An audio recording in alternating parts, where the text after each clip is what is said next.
wonderlike verwelkomingswoord, wanneer ons na die koor kon geluister het met die diepste gebed, gee ons vrede. Dis die lied waarmee hulle vir ons die erediens ingelei het, Dona nobis pacem, gee ons vrede. En dit is met hierdie woorde dat ek julle ook vandag by hierdie besonderse erediens wil verwelkom. Dankie dat julle ten spyte van die reën steeds hier teenwoordig is. Ons het hier buite gesê, ek het lanklaas gesien dat mense hardloop om in die kerk te kom, so dit was vanoggend baie lekker om te sien die mense naal om betyds in die kerk te wees. Baie welkom by hierdie erediens vandag. Ek het 'n punt daarvan gemaak om te sê, hierdie is nie 'n afskeidsboodskap nie. Vandag is 'n groeteboodskap wat ek aan hierdie gemeente wil oordra. Dis ook nie my laaste preek vir ewig nie. Daar gaan nog tye wees dat ek moontlik in hierdie gemeente weer kan preek. Maar laaste preek beteken nie my werk hou vandag op nie. Die wonderlike is dat vandag eintlik vir my die inleiding van 'n nuwe fase is, wat ek in my bediening gaan betree. En daarom is dit vir my 'n besonderse groot vreugde en voorreg om hierdie erediens saam met julle te deel. Ek hoop dat elke een van julle vandag geraak sal word deur die woord van die Here. Ek hoop dat elke een van julle bemoedig sal word, in die geloof versterk sal word. Nie deur my nie, maar deur die krag van die Heilige Gees en deur die werking van God in ons lewe. Mag ons op 'n baie besondere wyse met die Here vandag in ontmoeting tree. Ek wil vra dat ons hierdie erediens werklik die hart sal hoor van wat dit beteken om in die bediening te staan. Elke een van ons as gelowiges is besig met bediening in die naam van die Here. Daarom gaan dit nie vandag oor 'n klomp toesprake en 'n klomp dankbetuigings wat gedoen moet word nie. My bedoeling is dat ek met my boodskap my dank wil oordra, sonder dat daar 'n klomp toesprake of woorde gespreek word. Maar hoor asseblief die diepe waardering wat ek het vir die voorreg en die vreugde om vandag hierdie oomblik te kan bywoon. Dit is vir my ontsettend belangrik dat ons in hierdie erediens die heiligheid van God sal besef. Die kern van ons lewe, die rede waarom ons vandag hier kan wees, is die God wat elke oomblik werksaam in ons lewens wil wees. Ons gaan nou 'n toetrede lied sing, en ons gaan dit sittend bly sing, omdat ons in afhanklikheid en in nederigheid voor hierdie groot God verskyn. En ons gaan saam sing lied 171, daarvan die eerste en die tweede vers. Nadat ons die lied gesing het, kan ons opstaan vir die fotum en die seëngroet en die lofsang. Maar ek wil hê dat ons in hierdie lied 171 diep bewus sal word van God se almag, van sy goedheid, van sy heiligheid. Dit is die God wat ons aanbid.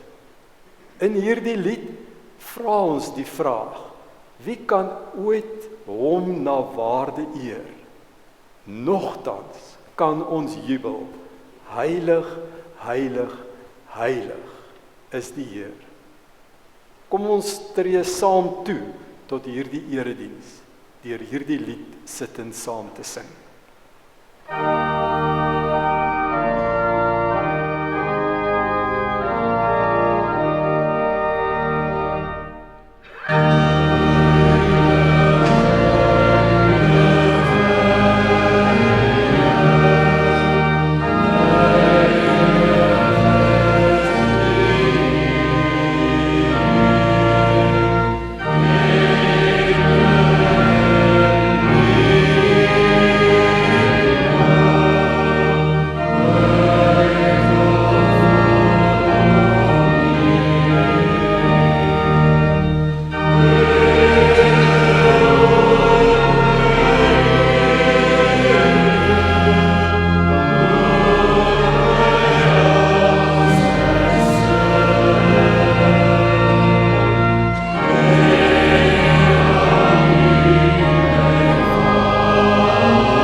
Here ontvang ons vandag hier in die erediens met die wonderlike belofte woord in Jeremia 29 vers 11 tot 14. Ek weet wat ek vir julle beplan, sê die Here. Voorspoed en nie teenspoed nie. Ek wil vir julle 'n toekoms gee, 'n verwagting. Dan sal julle my aanroep, tot my kom bid, en ek sal julle gebede verhoor. Julle sal vra na my wil, en julle sal dan my wil ken, as julle met julle hele hart daarna vra. Julle sal my ontmoet, sê die Here, genade en vrede, liefde en barmhartigheid, ontvang julle van God ons Vader, van Jesus Christus die Here, en van die Heilige Gees. Broers en susters, ons gaan saam nou 'n lofsang sing. Lied 451 daarvan die eerste en die tweede en die derde vers. Hierdie lied is 'n gebed en 'n belydenis. Die klem word gelê op die drie-enige God wat ons aanbid. Ons aanbid hom vir sy goedheid, dat ons onsself met dankbaarheid aan hom kan toewy, en dat hy die God is wat vir ons vrede gee. Kom ons sing hierdie lied met dankbaarheid, met jubeling, as 'n gebed, as 'n belydenis. Lied 451, vers 1, 2 en 3. Amen.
Broers en susters, ek het my voorgenem om nie emosioneel te raak nie.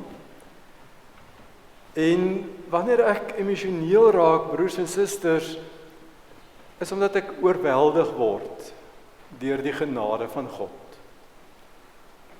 Elke keer as ek hoor wat God in my en in julle lewe vir ons wil beteken, dan word ek daardeur oorweldig.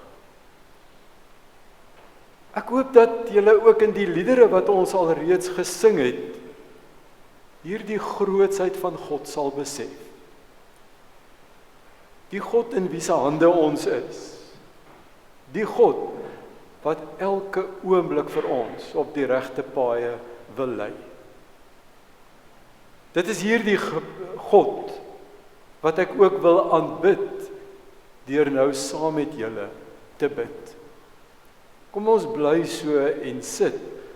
Raak bewus van God se teenwoordigheid en kom ons bid saam. Here almagtige hemelse Vader,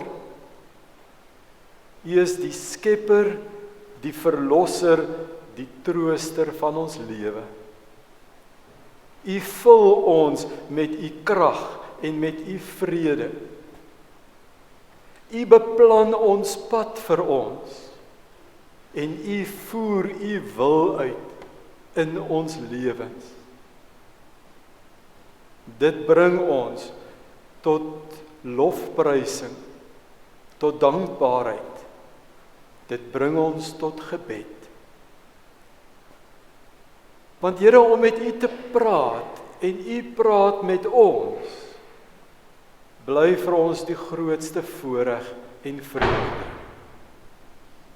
Om bewus te kan wees van U teenwoordigheid, van elke daad en elke woord wat U vir ons bring, vul ons met diepe ontzag. Vul ons met die wete dat dit nie ons is wat in beheer is nie, maar U alleen.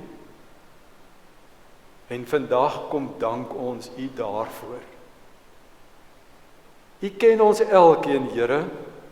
U ken elke een van ons se omstandighede. Elke een van ons se bekommernisse en vrese, elke een van ons se vreugde en oorwinnings. En ons kan na U toe kom net soos ons is.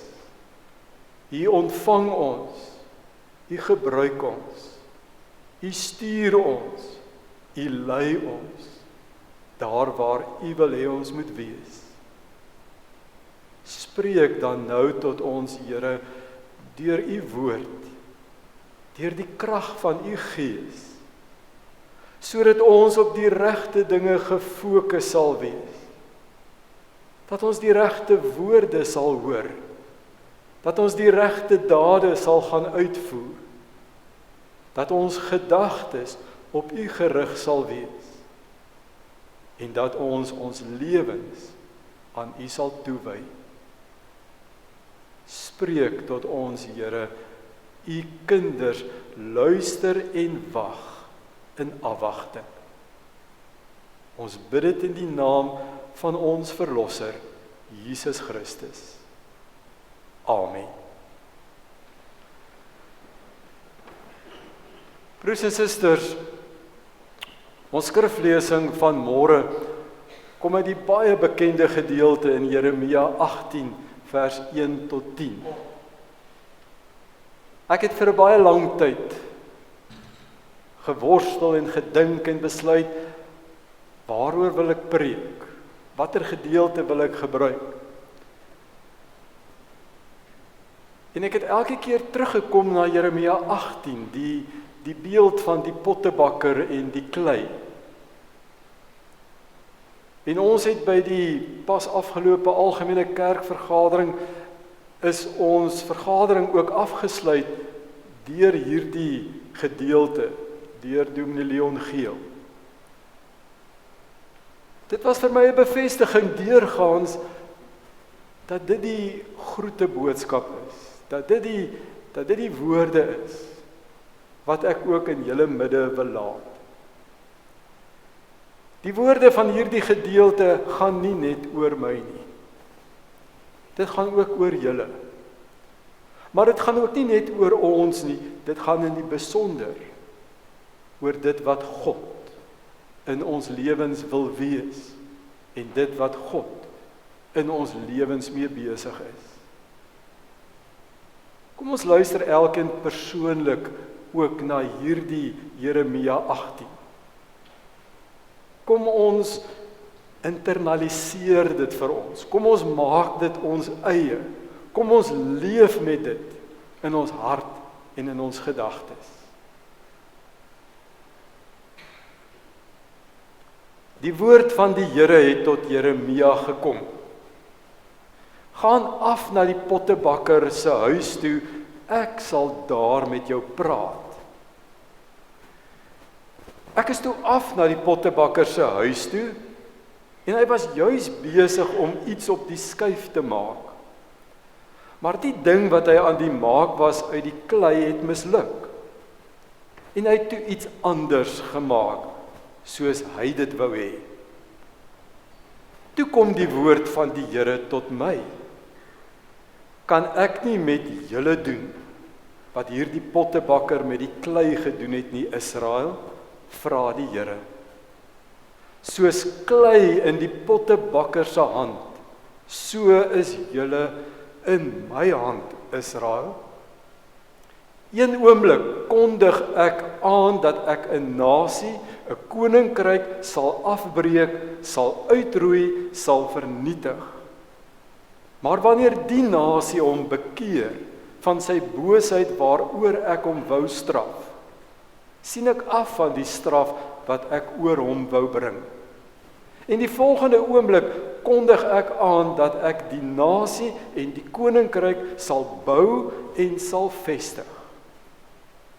Maar wanneer hy doen wat verkeerd is in my oë en ongehoorsaam is aan my, sien ek af van die goeie wat ek aan hom wou doen. Tot sover ons skriflesing. Geseënd is ons om God se woord so te kan hoor. Om in hierdie woord te kan glo met ons hele wese en dan hierdie geloof te gaan uitleef elke oomblik van ons bestaan. Broers en susters, by 'n geleentheid soos hierdie dat 'n mens jou gemeente groet, dat jy 'n afsluiting het van 'n bepaalde fase in jou lewe, is daar baie gedagtes wat deur 'n mens se kop gaan. Baie dinge waaroor 'n mens terugdink en ook baie dinge wat 'n mens oor wonder wat vir jou voorlê. In my denke om hierdie dinge saam te vat en dit vir myself te verwerk, het ek probeer dink aan een woord wat 'n mens kan gebruik om alles saam te vat. Om dit wat in jou bediening te gebeur, die omstandighede waardeur jy is, dit wat jy beleef het, om dit in een woord te probeer saamvat. En vandag wil ek vir julle sê dat na 35 jaar in die bediening, na 14 en 'n half jaar in hierdie gemeente, na 15 jaar in 'n vorige gemeente en 6 en 'n half jaar in 'n gemeente voor die vorige een, kan ek sonder huiwering en sonder twyfel sê, die een woord wat in my gedagtes bly, is dankbaarheid. Dankbaarheid. Die sekerheid dat ek met 'n dankbare lewe vandag hier teenwoordig kan wees. Dankbaarheid omdat ek kan terugkyk na die verlede en weet dat God elke tree saam met my geneem het. Dankbaarheid omdat ek weet hierdie nuwe fase waarin ek ingaan, is saam met God, is nie op my eie nie. Ek is dankbaar dat ek in hierdie kerk bediening kon gedoen het. Ek is dankbaar dat die hervormde kerk vir my die ruimte gemaak het om met my bediening in gemeentes te kan voortgaan. Ek is dankbaar vir elke gemeente en elke ring waar ek diensbaar kon wees. Ek is dankbaar vir elke persoon, lidmaat, kerkraad, amptdraers, funksionarisse, jong mense, ou mense, vriende, verskillende mense wat in my lewe 'n rol gespeel het. Ek is dankbaar vir alle omstandighede wat ek deurgemaak het. Voorspoed en teenspoed, oorwinnings en teleurstellings, samewerking en teenkanting, moeilike besluite en maklike besluite. Ek is dankbaar vir alles wat met my gebeur het en wat ek deurgemaak het. Ek is dankbaar dat daar in my lewe baie vreugde was, maar ook soms pyn en hartseer was. Ek is dankbaar vir dit wat verby is. Ek is dankbaar vir nuwe moontlikhede en uitdagings wat nog op my pad voorlê. Maar broers en susters, geliefde gemeente, daar is geen groter dankbaarheid wat ek het as die dankbaarheid teenoor God nie. Ek aanbid God as my Vader, as my Skepper, as die een wat voortgaan om my te onderhou. Ek aanbid God as die Seun Jesus Christus, my verlosser, wat my vergifnis gegee het, wat vir my elke oomblik die genade gegee het om my werk te doen. Ek aanbid God, die Heilige Gees, my trooster, wat my telkens in die geloof versterk het en op die regte paaie gelei het. Dankbaarheid teenoor God, om in hom te kan glo, om hom te kan dien, om deur hom gebruik te word, om hom te ken en deur hom uitgenooi te word om vir hom geroepe te wees. Broers en susters, hierdie dankbaarheid en hierdie belydenis wat ek opreg in my hart het, wil ek vandag versterk en bevestig deur die beeld van die pottebakker en die klei. Dis juis hierdie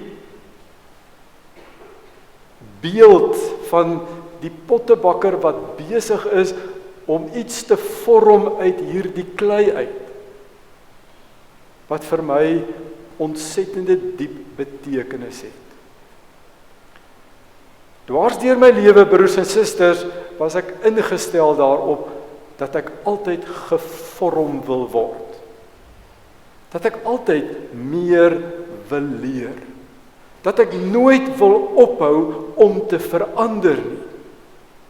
Dat ek nooit wil ophou om nuut gemaak te word nie. Dit is nie altyd 'n maklike proses nie. En elke een van julle wat hier is, weet om gevorm te word, om verander te word, om aanpassings in jou lewe te maak, kan soms bitter moeilik wees en bitter swaar wees. Soms word die mat onder ons voete uitgeruk en ons weet nie of daar hoop is om aan te gaan nie. Maar as jy deur 'n proses van vorming was en jy kom sterker aan die ander kant uit, dan bly dit een van die grootste voorreg om deur daardie proses te kon gegaan het. Ons hou nooit op groei nie. Ons hou nooit op om gevorm te word nie. Maak nie saak wat ons ouderdom is nie, maak nie saak wat ons status is nie, maak nie saak wat ons persoonlikheid is nie, elke een van ons word op besondere maniere gevorm. En in die beeld van die pottebakker en die klei, word daar die proses vir ons so wonderbaarlik oorgedra. Ek wil hê dat ons vandag na die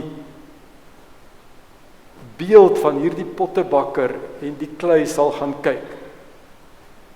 Dat ons in ons eie lewens intens daaroor sal nadink. Dat ons ook in die besonder sal dink, hoe word die kerk gevorm? Hoe word hierdie gemeente en elke ander gemeente van elke kerk gevorm? As ons praat van die kerk, praat ons van die kerk van Christus, wat besig is met bediening in die wêreld. En daarom wil ek hê dat ons in hierdie beeld in Jeremia 18 van die pottebakker en die klei 'n paar dinge moet gaan raak sien oor die krag waarmee God besig is om ons te vorm. Broers en susters, die eerste en die heel belangrikste wat ons hier in Jeremia 18 moet raak sien, is dat dit juis God is wat die pottebakker is. Broers en susters, die een wat vorm, die een wat ons lewens verander, die een wat ons lewens in beslag wil neem en ons op die regte paaie wil lei, is die God wat ons aanbid. Hy is die pottebakker. Hy is die een wat in ons lewens werksaam is. Hy is ook die een wat sê, hier moet oor gedoen word. Hier moet van voor af iets nuut geskep word. Dis hier die pottebakker wat ook ons tot verantwoording roep. Niemand anders nie. Dis die God wat die pottebakker in ons lewe wil wees, wat ons leer om op die regte dinge gefokus te wees. Broers en susters, in die hande van die pottebakker, in die hande van God, is die diepste belydenis wat ons in ons lewens kan maak. Maar as dit maar net woorde is, as dit maar net 'n mooi gebaar is en 'n mooi gedagte is, verstaan ons nog nie die krag wat God in ons lewens moet wees nie. In die bediening van elke een van ons en in die bediening van die kerk moet dit God wees wat verhoog word, geëer word, gedien word. Is dit God wat die middelpunt van ons lewens en die kern van ons bestaan moet wees. As ons kompromieë daaroor gaan tref, het ons die stryd klaar verloor. God is die pottebakker.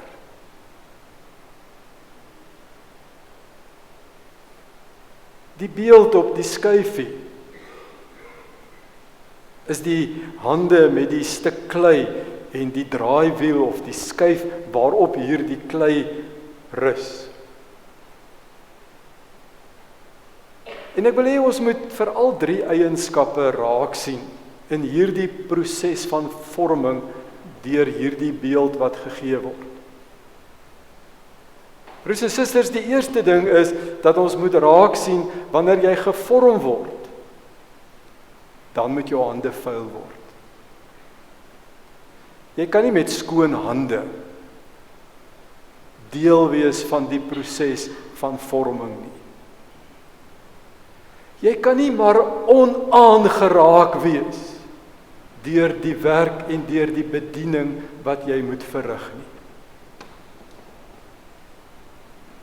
Om jou hande vuil te maak, beteken dat jy besig raak met dit wat op jou pad kom.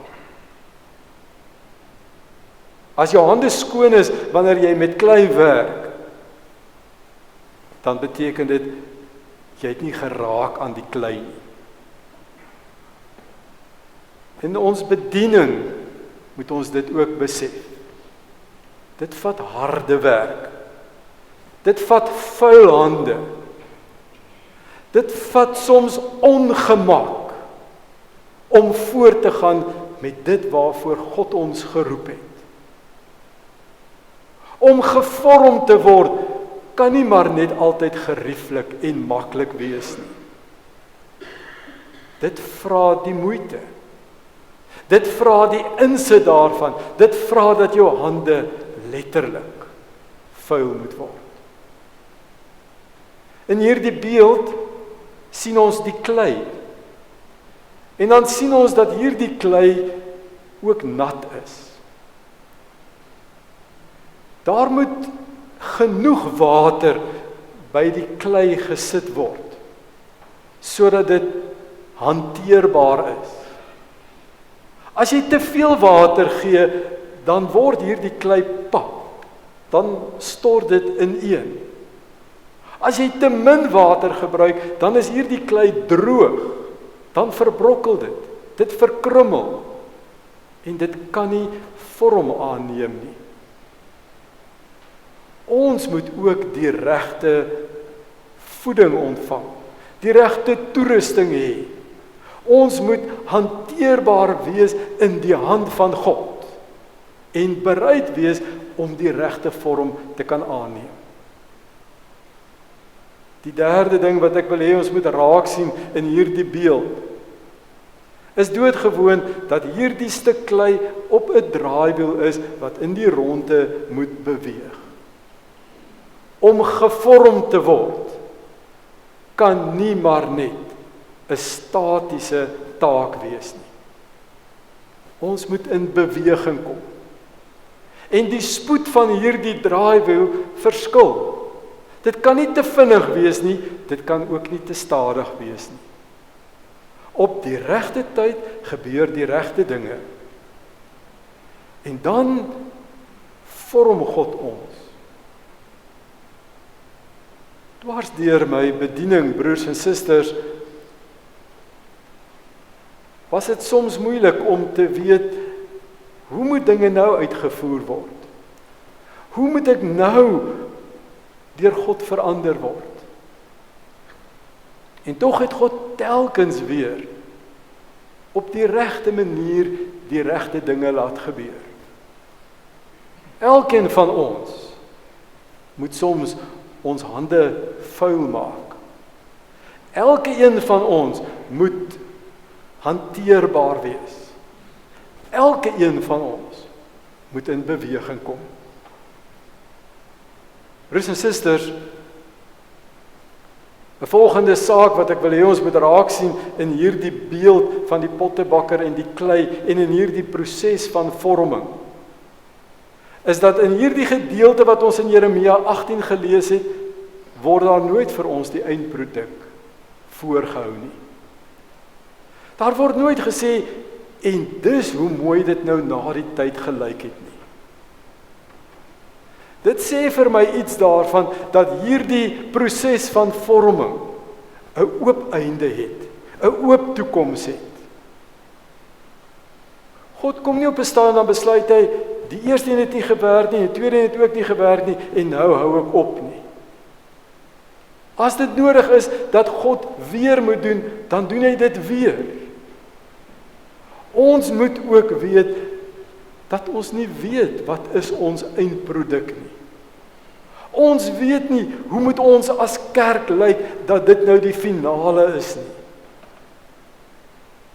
Telkens die bereidheid om weer gevorm te word is deel van ons lewens. Die laaste ding, broers en susters, wat ek wil hê ons in die besonder moet raak sien in hierdie beeld, is dat daar in hierdie gedeelte in Jeremia 18 'n dringendheid is. Ons hoor in hierdie gedeelte dat Jeremia gesê word, gaan na die pottebakker se huis, ek sal daar met jou praat. En dan sien Jeremia hierdie beeld, hierdie klei wat misluk en weer van vooraf gedoen word. En dan kom die kern van dit wat God eintlik deur hierdie gedeelte wil sê. Want hy vra in hierdie gedeelte, kan ek nie met julle doen wat hierdie pottebakker met die klei gedoen het nie. Hy sê, soos klei in die pottebakker se hand, so is julle in my hand, Israel. Een oomblik kondig ek aan dat ek 'n nasie, 'n koninkryk sal afbreek, sal uitroei, sal vernietig. Maar wanneer die nasie hom bekeer van sy boosheid waaroor ek hom wou straf, sien ek af van die straf wat ek oor hom wou bring. En die volgende oomblik kondig ek aan dat ek die nasie en die koninkryk sal bou en sal vestig. Maar wanneer hy doen wat verkeerd is in my oë en ongehoorsaam is aan my, sien ek af van die goeie wat ek aan hom wou doen. Jy sien, broers en susters, hier in Jeremia 18 is die boodskap wat God vir die volk wil kom gee, vir die kerk wil kom gee, vir elke individuele gelowige wil kom gee. As jy jou nie bekeer tot my en jou lewe in die hand van hierdie pottebakker plaas nie, is jy verlore. Gaan ek my nie verder met jou bemoei nie. God is bereid om sy plan te verander wanneer hy mense wou vernietig en wou uitroei oor hulle boosheid. Maar die oomblik as hulle bekeer, terugdraai na God toe, dan vorm hy hulle. Dan maak hy van hulle dit wat hy wil hê hulle moet wees. Maar dan moet ons die bereidheid hê om te bekeer. Broers en susters, in my bediening kon ek ook ervaar hoe daar voortdurend bekering in my eie lewe is. 'n Dieper besef van dit wat ek in die hand van God is. Met groot dankbaarheid, met groot oortuiging, bely ek, God het my verander. Van dat ek begin het tot waar ek nou is. En ook vir die pad wat voor lê, weet ek dat hy nie ophou om my te vorm nie. En dit is vir my die grootste genade. Dit is vir my die grootste dankbaarheid dat God vir my hierdie proses laat deurgaan. Dis my opregte gebed, broers en susters, dat die kerk, dat die gemeentes van die kerk voortdurend sal bekeer. Voortdurend sal besef hoe dringend God ons oproep om weer terug te kom na hom toe. Om te leef soos 'n kerk, wat die kerk van Christus is. Nie my kerk of 'n bepaalde kerk nie, maar die kerk van Christus is die voorreg wat ons het om in te dien. Ek sluit af, broers en susters. Op 'n stadium moes die apostel Paulus ook sy lewe in oënskou neem. Het ook God vir Paulus by die pottebakker se huis gebring. En vir Paulus laat besef wat dit beteken dat hy deur God gevorm is. En in Filippense 3 gaan maak Paulus 'n lysie van al die dinge waarop hy trots was, dwars deur sy lewe. Hy kom praat in Filippense 3 oor sy agtergrond en sy status en die dinge wat hy gedoen het, die dinge wat hy met ywer uitgevoer het. En hy sê, dit was vir hom die bate waarop hy sy lewe gebou het. En dan kom Paulus en hy sê, maar nou is dit vir my alles waardeloos, omdat Christus my enigste bate is. Nou oortref dit alles in waarde. En dan gaan Paulus en hy spreek daardie bekende woorde uit. Ek sê nie dat ek dit alles al het nie, of dat ek my verbeel dat ek die doel al bereik het nie, maar een ding doen ek. Ek maak my los van wat agter is en ek strek my uit na wat voor is. Broers en susters, en nou dink ons hierdie woorde van Paulus, ek maak my los van wat agter is en ek strek my uit na wat voor is, beteken dat hy dit wat in die verlede gebeur het, en die dinge wat hy wil vermy, dat hy hom nou self losmaak daarvan. En dat hy nou net gerig is op die toekomspad. Maar broers en susters, dis nie wat Paulus met hierdie woorde sê nie. Paulus kom sê met hierdie woorde, ek maak my los van die ou lewe waar ek onder die sonde en onder die wet geleef en daardeur beheer is. Ek maak my los van die dinge wat ek voorheen gedink het so belangrik was en my sekuriteit was. En dan dink ons, jy moet die verlede vergeet en net aan die toekoms dink. Vir Paulus gaan dit oor bekering. Hy is nou gefokus op die nuwe lewe in Christus. Christus is sy enigste bate. Dit oortref alles in waarde. Broers en susters, ook ek maak my los van wat agter is. Nie om daarmee te vergeet en te probeer een kant toe skuif wat voorheen gebeur het nie. Maar die dankbaarheid dat my fokus is nou gerig op Christus. Om gehoorsaam te wees aan dit wat Christus ons voorroep.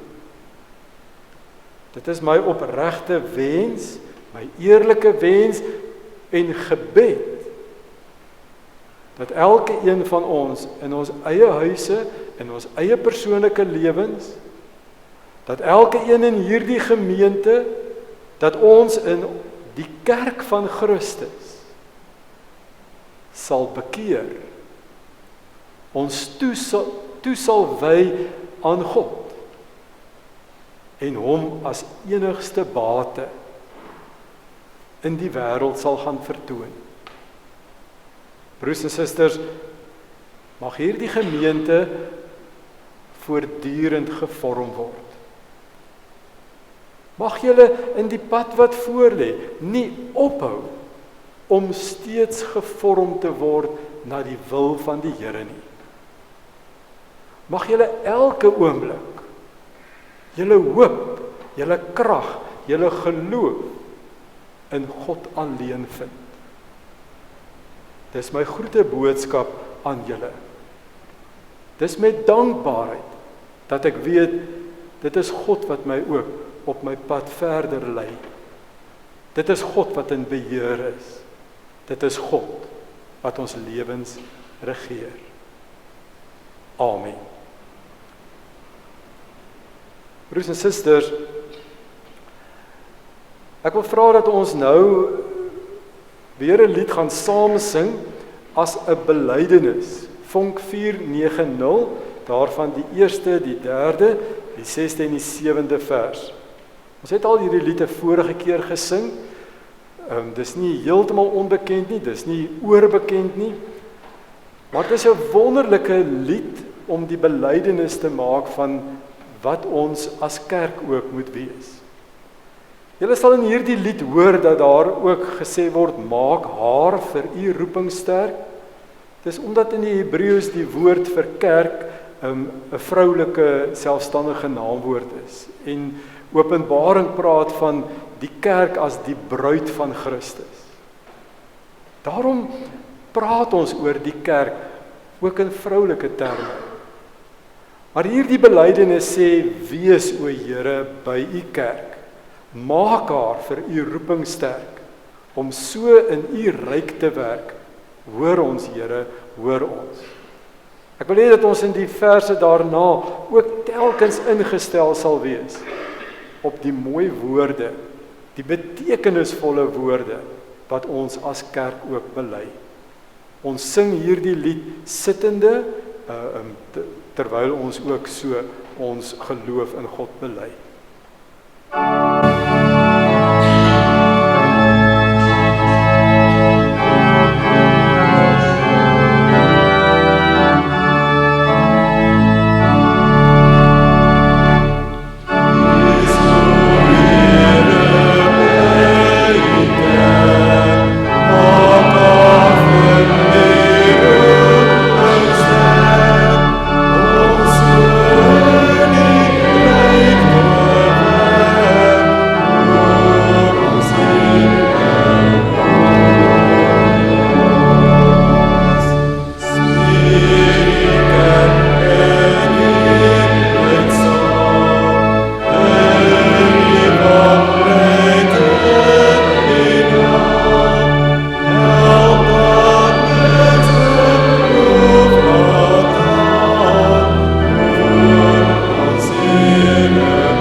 Kom ons bid nou saam. Here, in hierdie oomblik is dit vir ons wonderbaarlik dat U in U groot genade ons sien en ons hoor en met ons besig is. In woorde, Here, is dit onuitspreeklik om hierdie grootsheid van U te verkondig. As mens kan ons so maklik in eie waan en in selftrots onsself dinge toeëien. In ons hoogmoedigheid, Here, kan ons soms dink ons het al die antwoorde. En dan tree ons op asof ons U wil voorskryf oor wat ons in die lewe moet ontvang. Maar Hemelse Vader, die oomblik as ons besef, dit is ons wat na U moet luister. Ons wat deur U gevorm word. Ons wat deur U op die regte pad gelei word. Dan verander alles vir ons. Dan gaan dit nie meer oor ek nie. Dan gaan dit nie meer oor my behoeftes en my mening en my standpunt nie.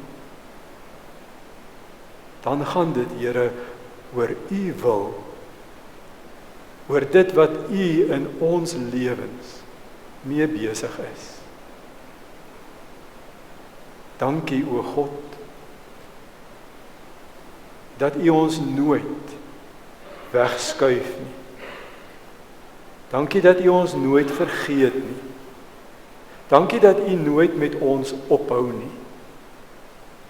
Ook met U kerk, ook met die gemeenskap van die gelowiges, ook met die Christendom, ook met elke individuele gelowige, is U steeds besig om U hoop en U oorwinning in die wêreld te verkondig. Dankie, Here, dat ons dit kan ontvang. Dankie dat U dit reeds vir ons uitgedeel het, dat ons maar net die voorreg het om deel te wees daarvan en dit te gaan leef. Dankie, Here, vir hierdie oomblik dat ons as gemeente en as leraar ook aan mekaar groete kan oordra. Ook ons liefde vir mekaar kan in woorde vertel. Dankie, Here, vir die pad wat U met hierdie gemeente en met hierdie kerk reeds geloop het. Dankie ook dat U met hierdie kerk, met hierdie gemeente voortgaan.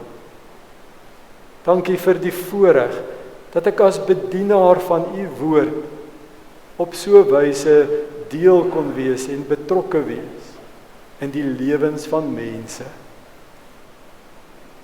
Ons bid, Here, dat ons nou in U hande verder gevorm sal word.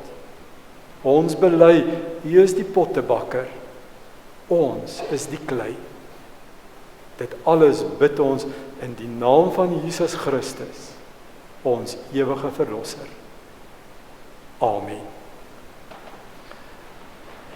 Broers en susters, as loflied gaan ons saam sing vonk 203 en ons sing daarvan vers 1 tot 4. Broers en susters, hierdie is 'n pragtige lied. Dis 'n lied wat verwoord van dit wat God in ons lewens ook wil doen. Dis nie 'n moeilike melodie nie. Ons het hom ook al reeds gesing en die vorige keer het dit so wonderbaarlik mooi gegaan. Maar hoor net hierdie mooi woorde. Wees U, o Here, my uitsig, my hoop. Kom breek tog die toekoms, geleenthede oop. En wat ook mag kom in die dag of die nag, wees U dan my herder en hou U die wag. Wees U die wysheid, lig op my pad. En Heer, as ek struikel, neem my aan die hand. Wees U tog my Vader en maak my U kind. Net in U versorging is vrede te vind. Wees U my skuiling, my redder, my krag, want net deur U hand kan ek uitkoms verwag. En wees U my vesting, my skild en my swaard. Heer, skenk tog U vrede ook hier in my hart. Wees U die eerste en laaste vir my. Want niks op die aarde kan my so verbly. Wees U dan my lofsang, my bede, my seën. Net op U vertrou ek, Heer, op U alleen. Kom ons sing hierdie pragtige lied. Ons sing dit ook as 'n belydenis van elke een van ons se harte en 'n getuienis dat ons glo dit is wat God in ons lewens doen.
Broers en susters, na die uitspreek van die seën, antwoord ons as gemeente met die wegsendingslied, lied 528, vers 1 en 2.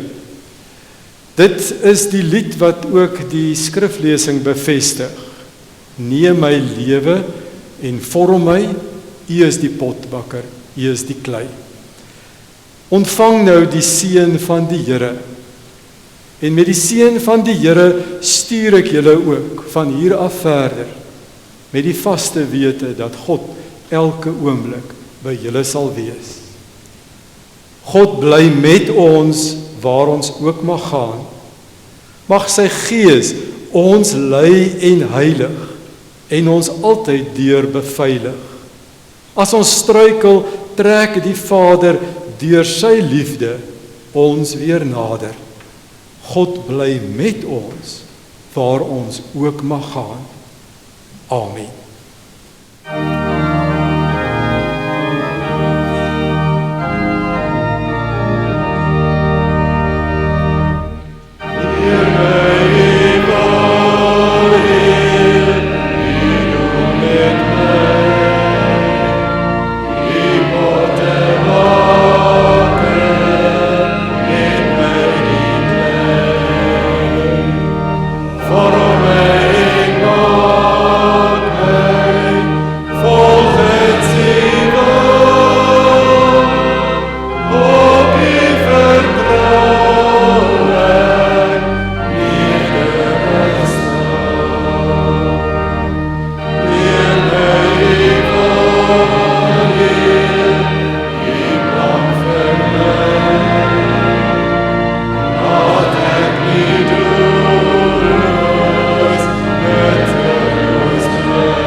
Broers en susters, dis my voorreg om ons geleentheid na die diens te begin. Ek wil regtig vir Martin baie dankie sê vir 'n besondere boodskap. As 'n mens 'n gemeente verlaat, is dit altyd so half of jy in niemands land is. Jy weet nie wat om te doen nie. En wat my betref is dit 'n ongelooflike en besondere en treffende boodskap gewees. Dis my voorreg om namens die Ring van Hoëveld aan die begin van ons verrigtinge net 'n woord of twee te sê. Dominee Martin het na die Ring van Trigardsfontein gekom uit die Ring van Heidelberg. Ons weet nou nog nie of hy gevlug het hiernatoe nie. Maar hy het hiernatoe gekom, toe kom werk hy in die Ring van Trigardsfontein, uit die Ring van Heidelberg uit. Nou, ek hoef dit nie vir julle te sê dalk nie, maar om met 'n klomp dominees te werk, is nie lekker nie. Dis moeilike mense, hulle is so supermodels, hulle het geweldige moeilikheid. Hy het in die Ring kom werk en met onderskeiding leiding gegee. Hy was voorsitter van die Ring per geleentheid, maar hy het sy beste werk as skriba gedoen, want nie een van die dominees in die Ring kan administrasie doen nie. Hy het hom doodgesukkel met ons, maar hy het ons op die regte pad gehou. Baie harde werk. Die Ring van Trigardsfontein en Heidelberg het saamgesmelt. Hy was derentyd deur die proses, was hy instrumenteel in hierdie Ring se administratiewe organisasie. Namens dominee Frans Raas, die voorste van die Ring, is dit my voorreg dan om vir jou ook baie dankie te sê, Martin, vir hierdie ongelooflike werk. Dis nie lekker nie, want jy moet elke ou 60 keer vra, dit weet ons. Maar jy het dit gedoen en jy het die verantwoordelikheid aanvaar en die Ring se sukses eerste gestel. Baie dankie daarvoor. Dankie vir die Iris se sukkel en die notules en die briewe. Partykeer dan dink ek die rook trek uit die laptop uit, so baie briewe skryf hy. Maar dit is hoe dit moet wees. Baie dankie daarvoor. Ons as ring waardeer jou werk baie. Ek het baie gedink wat om te sê namens die ring, behalwe om dankie te sê, en ek wou nou iets sê oor wat kom ook, en toe preek jy so mooi, nou pas dit wat ek vir jou wil toewens. Namens die ring wil ons jou die woorde uit 2 Timoteus 4 vers 5 toewens. Jy moet in elke situasie die teenwoordigheid van Gees behou. Jy moet nie bang wees om vir die Here te ly nie. Vervul jou taak as evangelis. Voltooi die bediening wat die Here jou gegee het. Jy gaan nou na 'n nuwe ring toe. Ons ken nou nie die Kaapse ringe nie. Ons weet nie of hulle heeldag sit en wyn broe nie. Dit weet ons nie. Ek hoop vir jou part dit is so. Dit sal baie lekker wees. Maar mag jou nuwe ring ook dieselfde Maarten kry wat op hierdie manier 'n wonderlike werk doen. Baie dankie. Ek wil vir Piet vra, Piet Bloem, hy gaan nou 'n bietjie vir ons praat. Gaan jy praat of preek?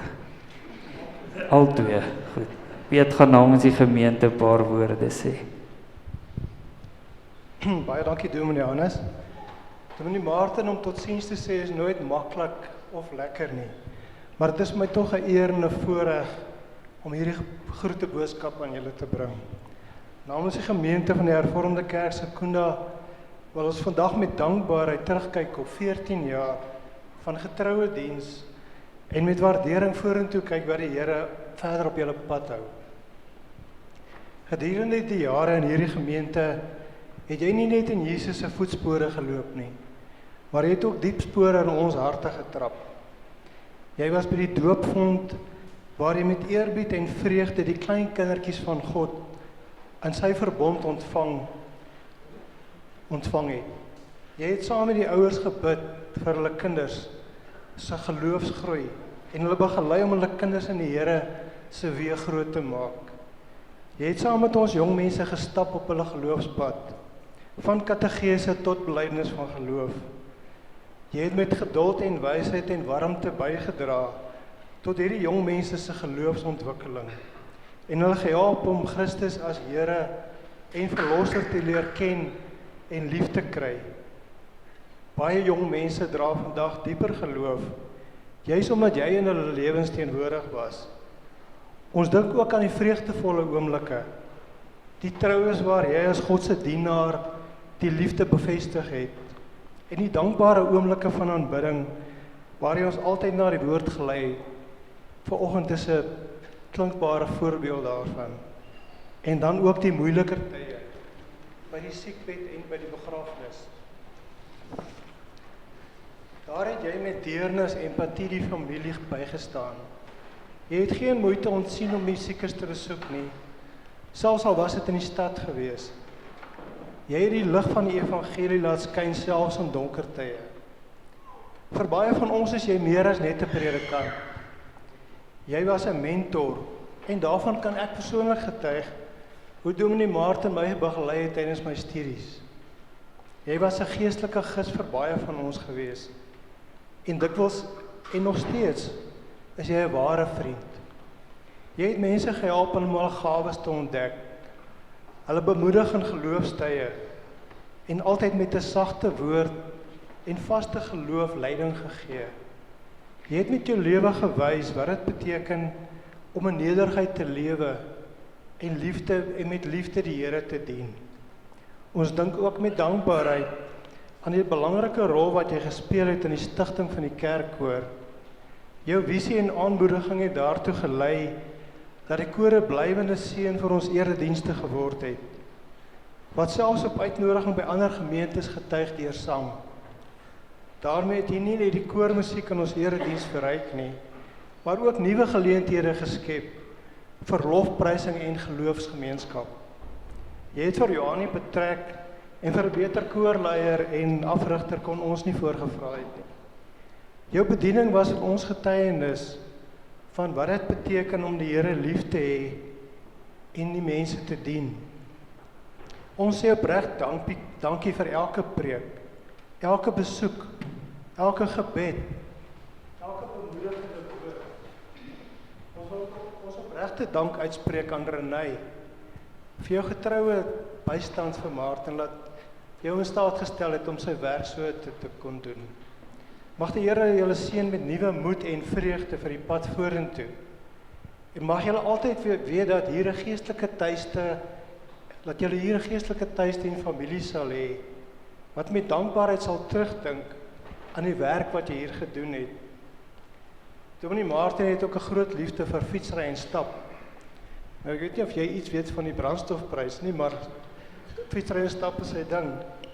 So hy gaan ook van die 26ste November tot die 1ste Desember aan 'n moordende Menga Rata Ride for Children wedren oor 1000 km deelneem. Baie sterkte daarmee.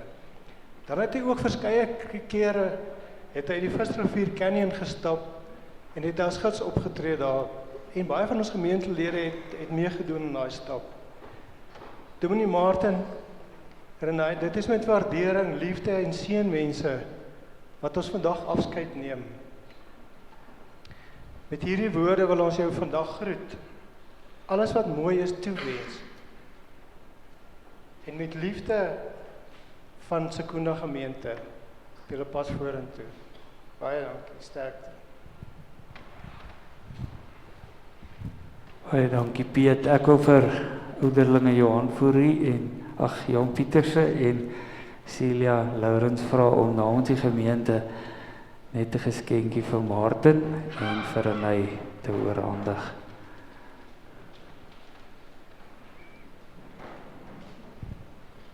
Jy kom maar gee.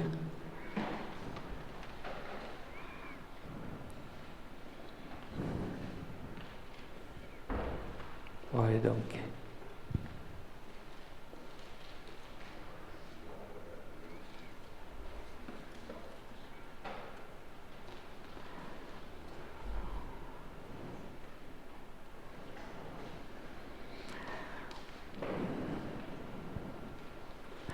Dit is my voorreg om nou Dr. Frikkie Labuschagne na vore te roep. Dr. Labuschagne is namens die kommissie van die Algemene Kerkvergadering hier en hy gaan die akte van emeritaat oorhandig.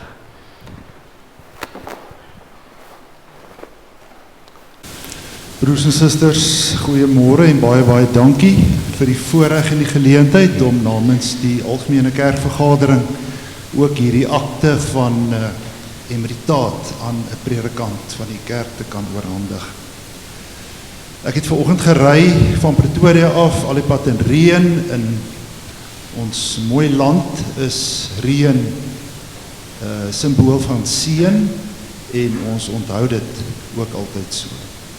Ons gee erkenning aan die Here Martin vir hierdie groot dag in julle lewe, sy hand van seën, sy beskerming en sy liefde. Jy het verwys na 35 jaar, ek het probeer uitwerk, dis seker baie naby aan 35, 36 en dis 'n oorgang na die volgende fase. Mag dit ook met julle baie goed gaan en voorspoedig gaan in die Weskaap. Baie liefde vir julle en mag hierdie seën julle vergesel. Mag hierdie seën op julle wag en mag dit vir julle kosbare tye wees. Broers en susters, 'n enkele woord oor Dominee Martin Meyer. Hy het die grade BA en BD verwerf. Martin, ek was nie bewus van die magister wat jy ook ontvang het nie. Baie geluk. Ek het ook nie idee wat die agtergrond of die afkoms daarvan is nie. Ek sal baie graag wil weet of dit nou in semitiese tale is. Ons soek altyd iemand wat weer Grieks en Hebreëus kan doseer. Gemeentebou, wonderlik, ja. Hy het ook natuurlik later sy kursus in interim bediening voltooi en nou verstaan ek hoekom dit ook dan in die veld was. Die van u wat nou nog nasionale diensplig verrig het, hy het sy nasionale diensplig verrig en jy is in 1989 gelegitimeer, as ek reg onthou, 23 November. En dan het ek dit ook opgeval dat hy so ongeveer 14 en 'n half jaar hier in Secunda gemeente was, ongeveer 5 gemeentes, voordat jy nou natuurlik hier kom emeriteer. Broers en susters, die werksterrein van die predikant is baie uniek en eie soortig. Ons maak in ons beroepsdokumente daarvan melding, ons maak eintlik op verskeie plekke in die kerkorde daarvan melding. Anders as die normale arbeidswette en 8 ure per dag werk en al die ander goed, het 'n dominee 'n unieke taak. En ons verstaan dit 'n bietjie meer as ons iets oor die lewe van die predikant onder oë neem. Ek het al gehoor 'n kollega sê 'n predikant kry nie werk nie. Hulle word deur God geroep en deur 'n gemeente beroep. Hulle bly nie in 'n huis nie. Hulle bly in pastorie. 'n predikant het ook nie 'n vrou nie. Sy word baie vinnig mevrou dominee. En dit is nie snaaks nie, dat ons selfs na 15 en 20 jaar in 'n gemeente vir die eerste keer hoor wat is die arme dominee se vrou se naam. Hulle werk nie vir geld nie. Hulle word deur 'n gemeente getrakteer. En dan ten slotte predikante pensioneer. Hulle gaan nie met pensioen. Hulle emeriteer. Dis 'n baie besonderse taak en ek dink Dominee Martin het in sy preek hierna verwys. Ek dink hy het ook na die angsigheid verwys. Die van u wat hom baie goed ken en sy hart mooi gehoor het, dit is 'n oorgang.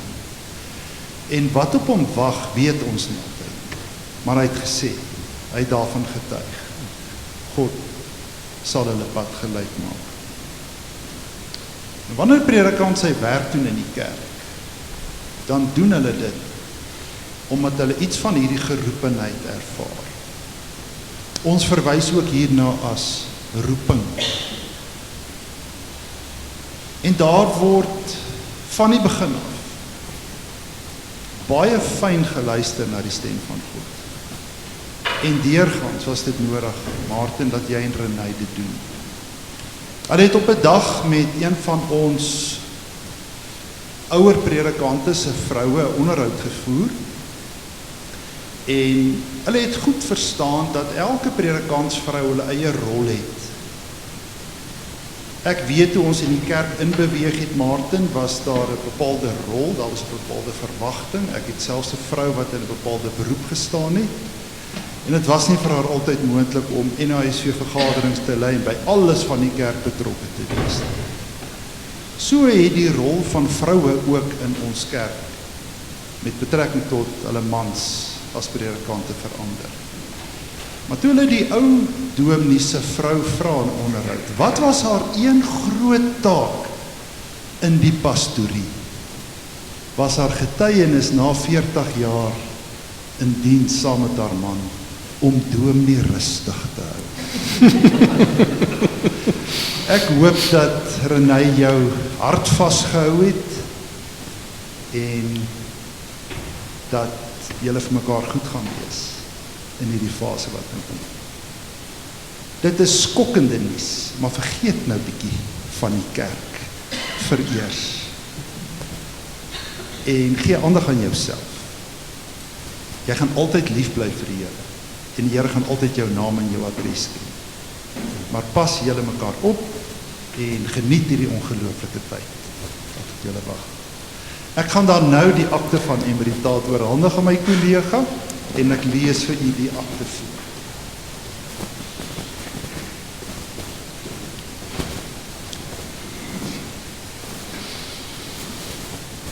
Die akte van emeritaat vir predikante, Dominee Martin Meyer. Die kommissie van die Algemene Kerkvergadering het die aansoek om emeritaat goedgekeur en verleen hiermee aan u emeritaat soos deur die kerkorde bepaal. U word van harte bedank vir pligsgetroue, toegewyde en opbouende werk wat u oor jare heen as predikant in die kerk gelewer het. Die Kobisie bid vir u 'n aangename rustyd toe, en dit het ek nou reeds jou toegewens, en ek wil dit jou toeseën. Mag jy steeds sinvol besig bly met die oordeenking van die woord van God, en wanneer jy die geleentheid daartoe kry met die verkondiging daarvan, mag dit ook in die Weskaap gebeur. Mag jy steeds vreugde vind in hierdie dienswerk, en wanneer die opperherder kom, die heerlikheid as onvergankelijke gawe ontvang.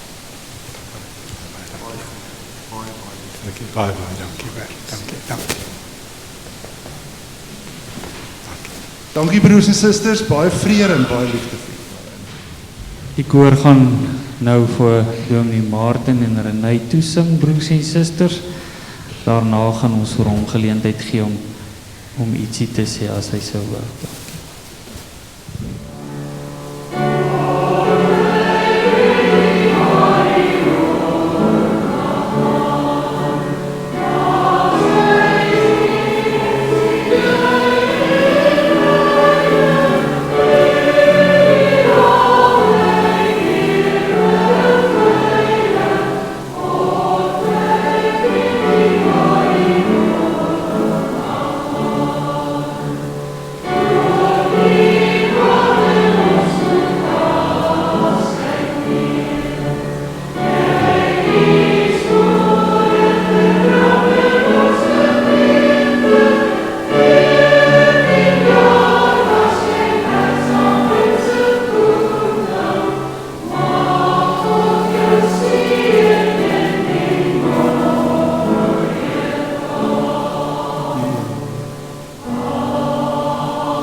Mag ek hande klap as julle nie wil. Ek gaan vra dat die koor sal bly staan, ek gaan nie lank wees nie, ek beloof. Broers en susters, liewe gemeente van Secunda, ek het om 'n bepaalde rede gekies om nie vandag persoonlike bedankings en 'n lysie van bedankings te maak nie. En ek hoop julle vergun dit my dat ek so voortgaan daarmee. Dit was my belangrik dat ek vandag moet besef, dit gaan nie oor my nie. Dit is 'n groete wat ons vir mekaar oordra, en met groot waardering was dit vir my besonder dat ek hierdie erediens so saam met julle kon gedoen het. Daar is verskriklik baie mense wat mens op 'n stadium of op 'n dag soos hierdie kan bedank. Onbeperk is daar verskriklik baie spesifieke persone en groepe wat 'n mens kan bedank. Weet uit my hart uit, elke persoon wat 'n rol in my lewe gespeel het, is ek voor dankbaar. Die feit as ek nie 'n klomp mense opnoem nie, ook my eie persoonlike bedankings wil ek op my eie persoonlike manier doen. Ek is baie dankbaar vir vandag. In die eerste plek wil ek baie dankie sê vir die woorde vanaf die ring se kant af. Dit was my lekker om in die ring te werk en saam met my kollegas op verskillende tye was dit regtig altyd 'n groot voorreg. Dit is vir my wonderbaarlik dat ons dit ook so kon gedoen het. Ek is dankbaar vir die kerk, Frikkie wat namens die kerk ook die groete boodskap en die akte kom oordra het. Ek is baie dankbaar en ek is baie lief vir die hervormde kerk. Ek sal altyd lief bly vir die hervormde kerk. Dit beteken nie dat ek nie die foute en die tekortkominge van die hervormde kerk deeglik van bewus is nie. En ek weet dat, soos wat ek in my preek ook probeer sê, dit is nie 'n bepaalde kerk waaroor dit gaan nie. Dit gaan oor die kerk van Christus. Die Heer wat die hoof van die kerk is, hy wat in beheer is.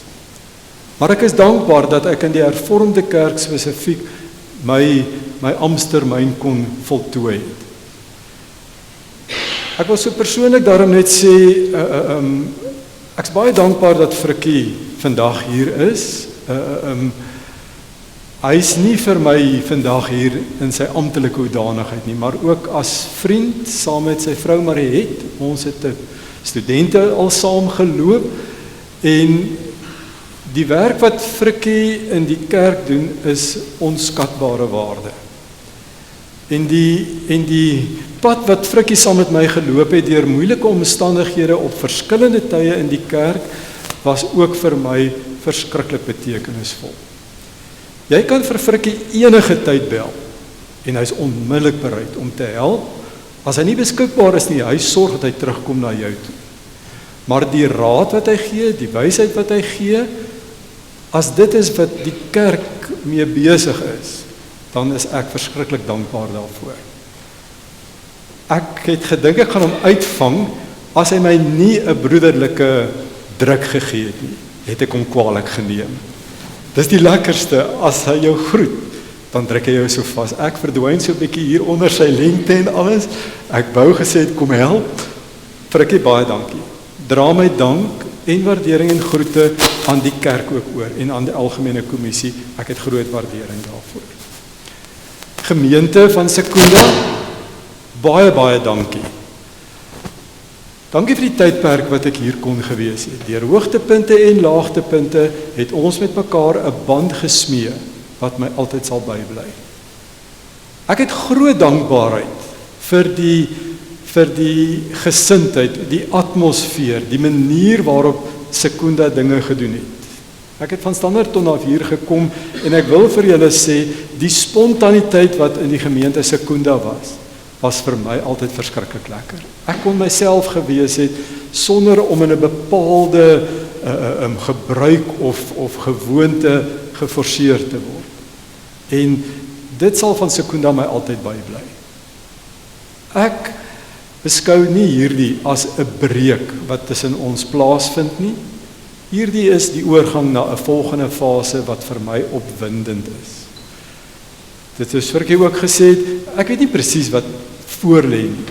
Maar broers en susters, die pad wat die Here met my en met Renay gaan loop, ook in dit wat voor lê, is vir my 'n feesgeleentheid en dit is 'n absolute wonderbaarlike gebeurtenis wat in my lewe plaasgevind het. Ek wil in die gemeente vir soveel mense dankie sê, maar kom ek doen dit in die algemeen en ek sê baie dankie aan die kerkraad.